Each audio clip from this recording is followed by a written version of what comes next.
કાબોદ્રા police સ્ટેશનના મર્ડરના ગુનામાં આજીવન સજાના 20 વર્ષથી પેરોલ જમ્પ આરોપીને ઓરિસ્સા કેન્દ્રપાડાથી ઝડપી પાડતી સુરત શહેર ક્રાઇમ બ્રાન્ચ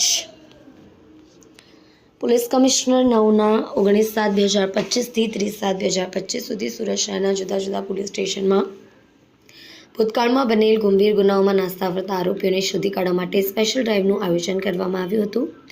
કાબોદ્રા પોલીસ સ્ટેશનના મર્ડરના ગુનામાં આજીવન સજા ભોગવતો પેરોલ જમ્પ થયેલ 20 વર્ષથી નાસ્તો ફરતો આરોપી નિશામણી ચરણ શેટ્ટી ઉંમર 57 હાલ રહેવાસી ગામ ડોસમંડા તાલુકો માર્શાઘાઈ જિલ્લો કેન્દ્રપાડા ઓરિસ્સા નાઓને કેન્દ્રપાડાથી ઝડપી પાડવામાં આવ્યો છે।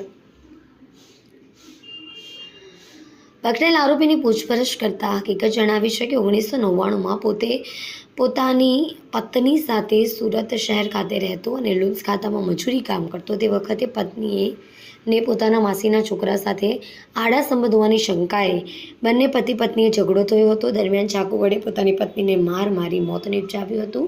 કાબોદ્રા પોલીસ સ્ટેશન ગુના રજિસ્ટર 314/1999 આઈપીસી કલમ 302 મુજબનો ગુનો રજીસ્ટર થયો હતો, જેમાં ધરપકડ થયેલ જે કેસ નામદાર કોર્ટમાં ચાલી જતા આજીવન કેદની સજા થયેલ વડોદરા મધ્યસ્થ જેલમાં હતો। પિતાજીના અવસાન વખતે વિધિ કરવા માટે નામદાર ગુજરાત હાઈકોર્ટમાં અરજી કરતા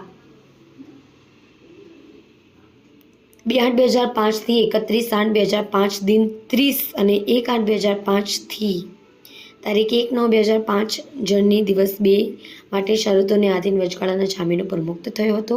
તારીખ 1/9/2005ના રોજ વડોદરા મધ્યસ્થ જેલ ખાતે હાજર થવાનું જણાયું, પરંતુ આજીવન સજા થયેલ હોવાથી હાજર થયો નથી અને પોલીસમાં પકડાઈ ન જાય તે રીતે ચોરી છુપેથી રહેતો અને નાસ્તો ફરતો દરમિયાન ઝડપાઈ ગયો હોવાની કબૂલાત કરી છે। 20 વર્ષથી પેરોલ જમ્પ આરોપીને પકડી વડોદરા મધ્યસ્થ જેલ ખાતે સોંપવા તજવીજ કરવામાં આવી છે। ધવલભાઈ ધાનાણી સાથે જોતા રહો ન્યૂઝ 9 ગુજરાતી।